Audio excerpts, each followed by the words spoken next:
हिंदी साहित्य संपूर्ण घटना चक्र क्विक रिवीजन विद आरती शर्मा। दोस्तों, आपको मेरा चैनल पसंद आए तो इसे शेयर करें, लाइक करें, सब्सक्राइब करें।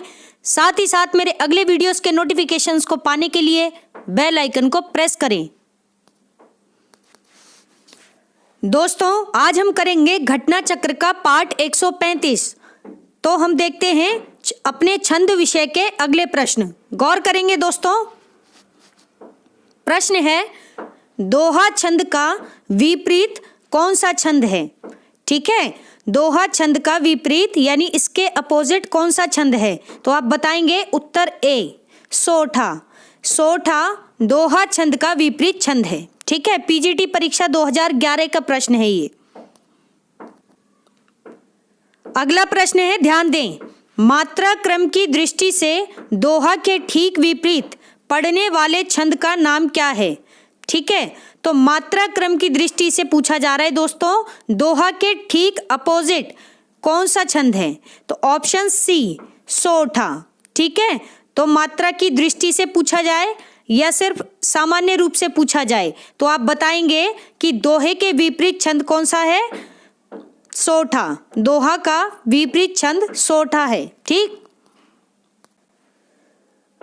अगला प्रश्न है, ध्यान दें, निम्नलिखित में से कौन सा छंद दोहा का विपरीत छंद है? रिपीटेड क्वेश्चन है दोस्तों। ठीक है, लेकिन इसमें ऑप्शन डी है। क्यों? क्योंकि ऑप्शन ए रोला है, बी में छप्पे, सी में चौपाई, जबकि हमने पढ़ा कि दोहे का विपरीत छंद कौन सा है? सोठा। कौन सा? सोठा। ठीक है, ध्यान रखें। अगला प्रश्न है, पंक्ति है, ध्यान से सुनेंगे। जिहि सुमिरत सीधी होई, जिहि सुमिरत सीधी होई, गणनायक करिवर बदन, गणनायक करिवर बदन, करहु अनुग्रह सोई, करहु अनुग्रह सोई, बुद्धि राशि शुभ गुण सदन, बुद्धि राशि शुभ गुण सदन। ठीक है, तो फिर से सुन लें, जिहि सुमिरत सीधी होई, गणनायक करिवर बदन, करहु अनुग्रह सोई, बुद्धि राशि शुभ गुण सदन। ठीक है, आगे देखें, उपर्युक्त पंक्तियों में कौन सा छंद है? तो ऑप्शन बी, सोठा छंद है। कौन सा? सोठा छंद है। ठीक है, व्याख्या देखते हैं दोस्तों। गौर करेंगे दोस्तों, प्रस्तुत पंक्तियों में सोठा छंद है। कौन सा छंद? सोठा छंद। ठीक है, सोठा छंद के जो सोठा छंद होता है इसके विषम चरणों में, यानी विषम चरण कौन से होते हैं? 1 और 3। ठीक है, ये विषम चरण है और 2 और 4 सम चरण है। ठीक है, तो इतनी बात ध्यान रखें। अब गौर करें, सोठा छंद के विषम चरणों में 11 मात्राएं और सम चरणों में 13 मात्राएं होती हैं। ठीक है, तो जो विषम चरण होंगे, ठीक है, यानी यहां से ये और ये, ठीक है, पहला और तीसरा, तो इसमें मात्राएं कितनी होंगी?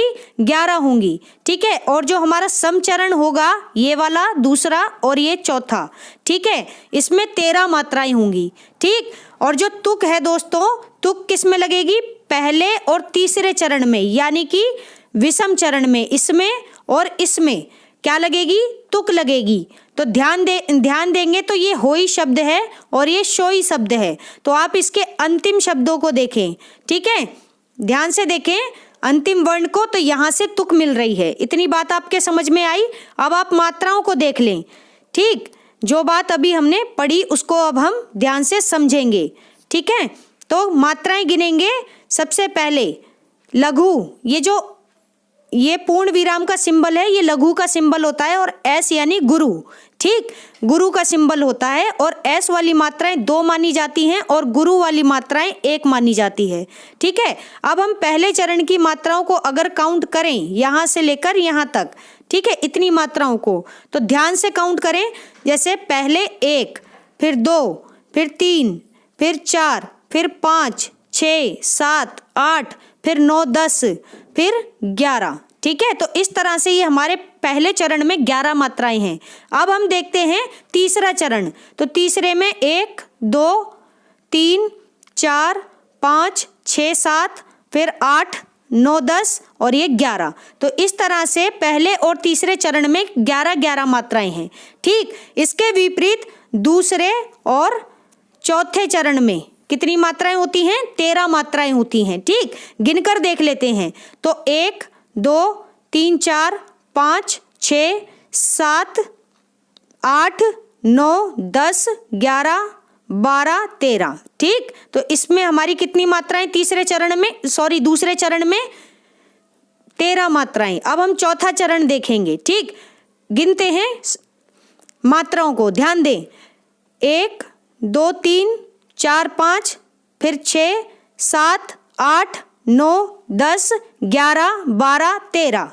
ठीक है, तो इसमें भी 13 मात्राएं हैं। यानी कि कुल मिलाकर अगर हम देखें तो जो हमारा विषम चरण है यानी 1 और 3, ठीक है, इसमें हमारी 11 मात्राएं होती हैं सोठा में, जबकि सम चरण में यानी दूसरे और चौथे चरण में कितनी मात्राएं होती हैं?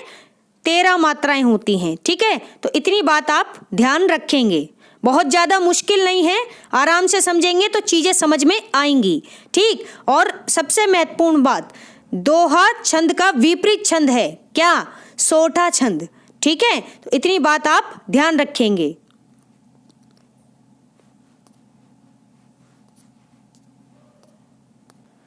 आप चाहें तो स्क्रीनशॉट लेकर के आप आराम से बातों को समझें या फिर वीडियो को रिपीट करके देख लें, चीज़ें आपको समझ में आ जाएंगी।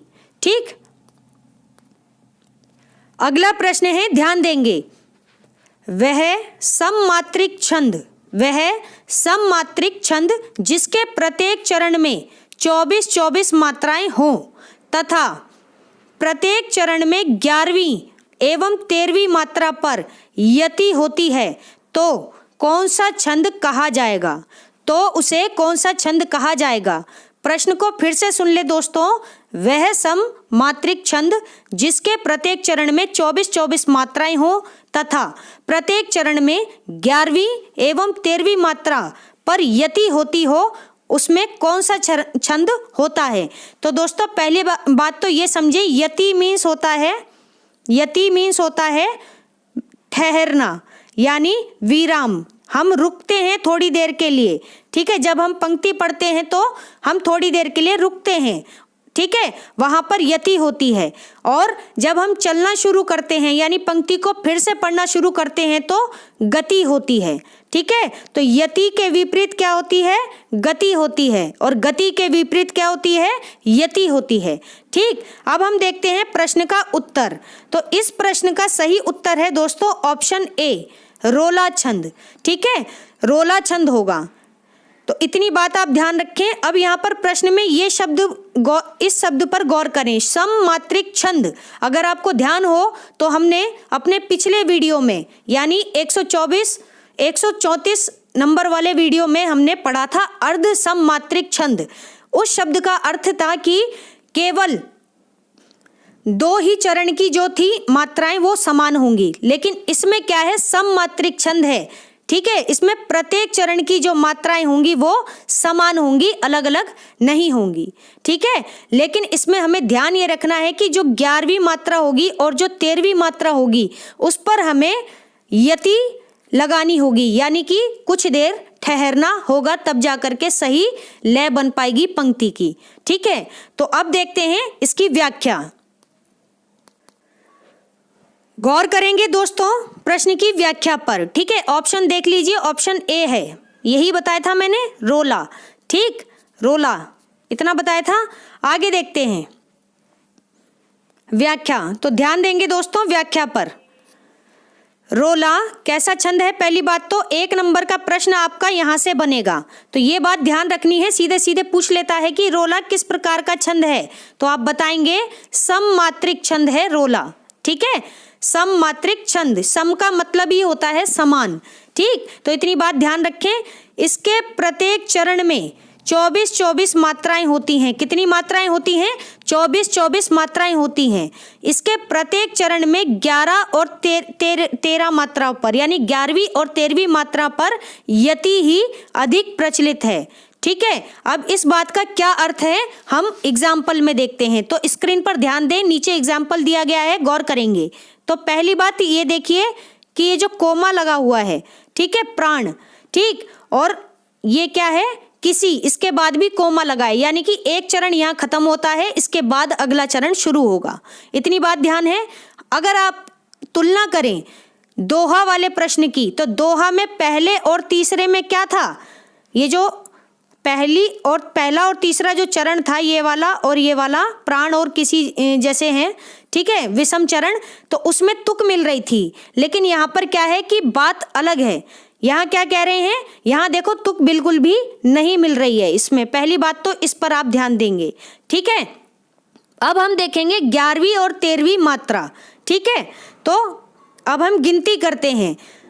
सबसे पहले देखेंगे, यहाँ से शुरू करते हैं, जो जगहित पर प्राण, ठीक है, जो जगहित पर प्राण निछावर है कर पाता। ध्यान से सुने, जो जगहित पर प्राण निछावर, जो जगहित पर प्राण, पहली बात तो यहाँ रुकेंगे थोड़ा सा, निछावर है कर पाता। फिर है जिसका तन है किसी लोक हित में लग जाता। तो दोस्तों अगर आप ध्यान दें तो तुक कहाँ बन रही है, तुक बन रही है दूसरे और चौथे चरण में, ठीक है। तो पाता और जाता ये क्या है, तुक बना रहे हैं, ठीक है। जबकि दोहा में कहाँ तुक बन रही थी, विषम चरण यानी पहले और तीसरे चरण में, ठीक है। जबकि इसमें दूसरे और चौथे चरण में तुक बन रही है। इतनी बात समझ में आई। अब हम इसे फिर से देखते हैं, गौर करेंगे, मात्राएं देखते हैं। सबसे पहले 11 मात्राएं, ठीक। तो यहाँ से स्टार्टिंग से शुरू करें, ये गुरु का जो सिंबल है यहाँ से, ठीक। तो ध्यान दें, एस का मतलब क्या होता है, मैंने बताया था, एस मतलब 2 मात्राएं, और लघु यानी जो ये पूर्ण विराम का सिंबल है मतलब 1 मात्रा। तो अब आप गिने तो 2, 3, 4, 5, 6, 7, 8, 9, 10, 11, ठीक है। तो पहले चरण में कितनी मात्राएं हैं, 11 मात्राएं। अब देखते हैं अगला चरण, फिर से गिने 1 से, 1, 2, 3, 4, 5, 6, 7, 8, 9, 10, 11, 12, 13, ठीक है। तो यानी पहले चरण में 11 और दूसरे चरण में 13 मात्राएं हैं, ठीक है। इतनी बात स्पष्ट है। अब ये क्या कह रहा था प्रश्न, तो ध्यान से समझे, 11 और 13 मात्राओं पर यति, ठीक है, 11 और 13 मात्राओं पर यति। तो 11वीं मात्रा कौन सी थी पहले चरण में, तो ये थी लघु, ठीक है। थोड़ा सा स्क्रीन क्लियर कर देती हूं मैं। अब फिर से देखें, 11वीं मात्रा कौन सी थी पहले चरण में, ये वाली, ठीक है। तो इस पर हम रुकेंगे।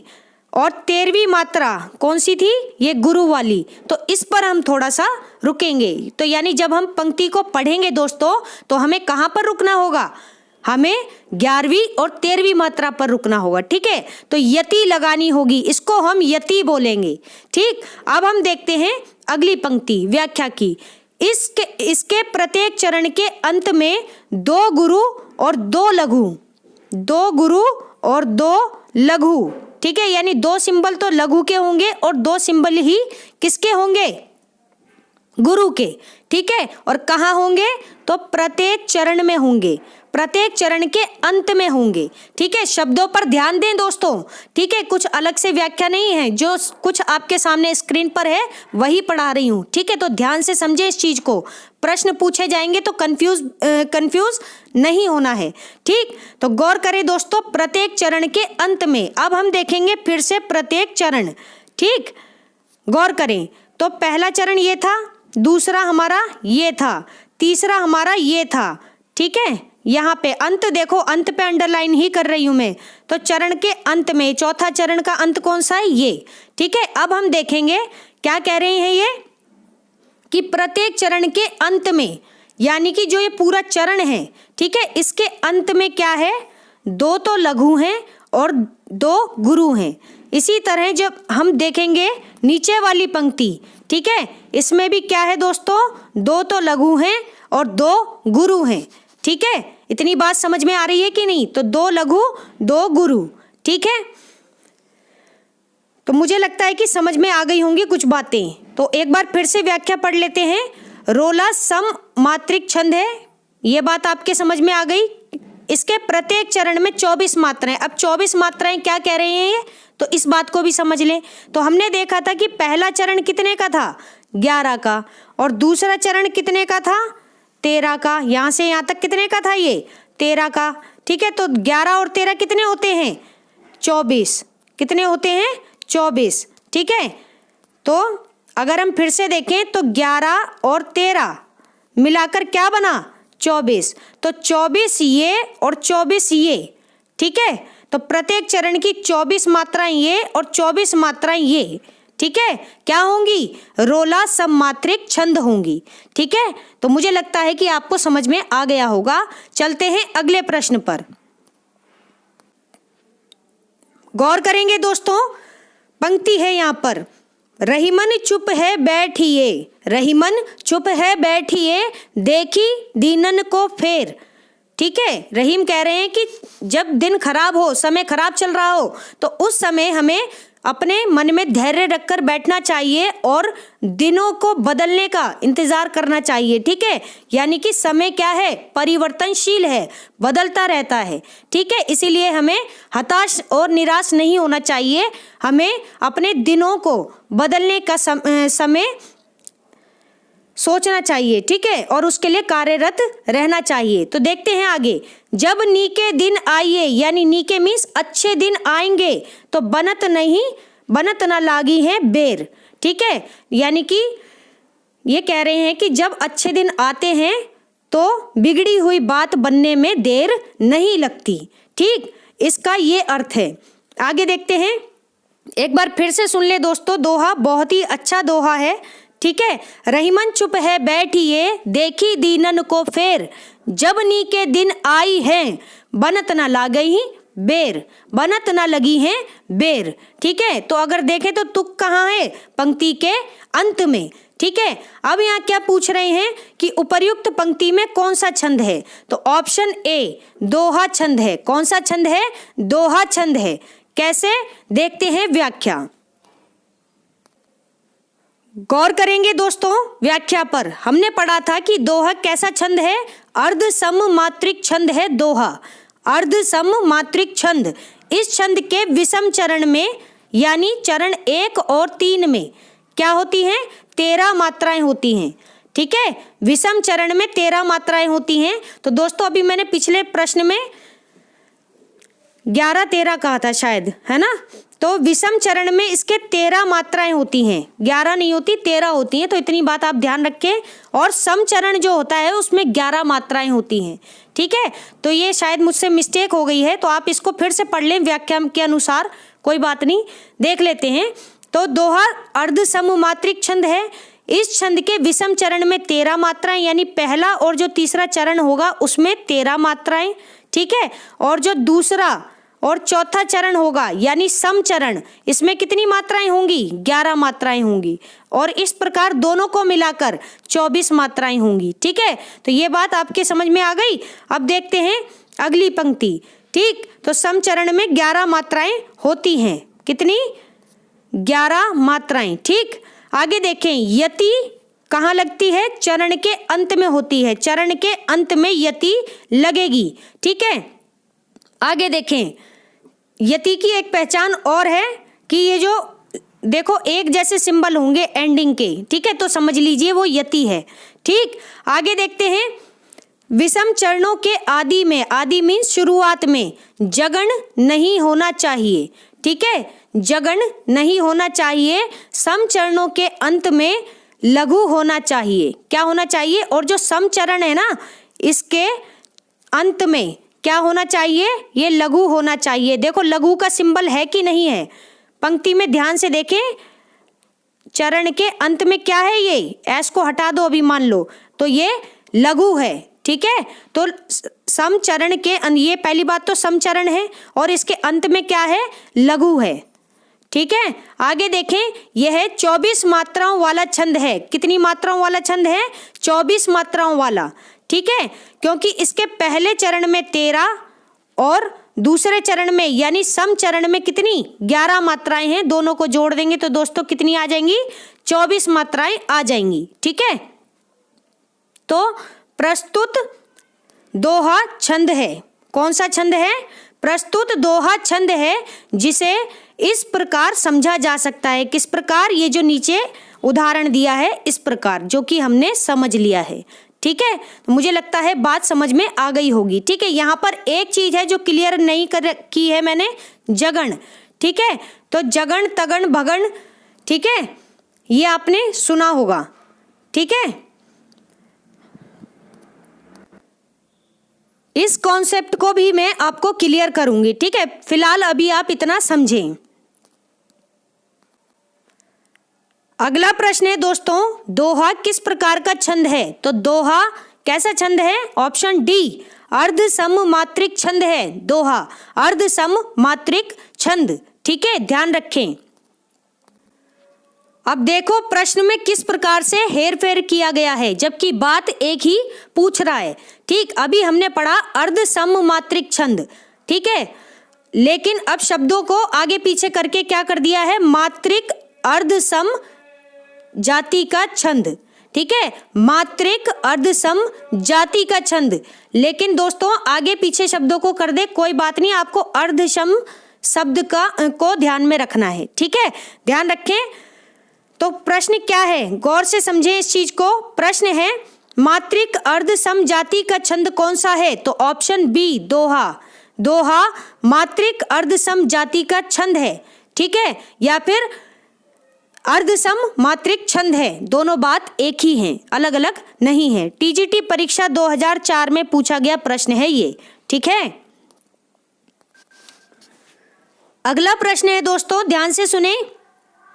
निज भाषा उन्नति अहे सब उन्नति को मूल, बिन निज भाषा ज्ञान के मिटे न हिये को सूल। भारतेंदु जी की पंक्ति है दोस्तों ये। ठीक है, क्या है? निज भाषा उन्नति अहे सब उन्नति को मूल, बिन निज भाषा ज्ञान के मिटे न हिये को शूल। ठीक है, तो पहली बात तो पंक्ति में मूल और शूल क्या है? तुक शब्द हैं, तुक बंदी हो रही है यहाँ पर। ठीक है, तो अब हम देखते हैं प्रश्न, इस पंक्ति में कौन सा छंद है?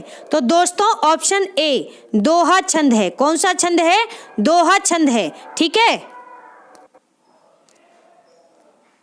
तो दोस्तों हमारा ये प्रश्न यही समाप्त होता है। तो दोस्तों हमारा आज का वीडियो यही समाप्त होता है। Thanks for watching. अगर आपको मेरे वीडियोस पसंद आ रहे हैं तो इन्हें लाइक करें, शेयर करें, मेरे चैनल को सब्सक्राइब करें। साथ ही साथ मेरे वीडियोस के अगले नोटिफिकेशंस को पाने के लिए बेल आइकन को प्रेस करें। और मेरी आपसे रिक्वेस्ट है कि दोस्तों जब भी आप मेरे वीडियो देखें तो पूरे देखें। ठीक है, धन्यवाद दोस्तों।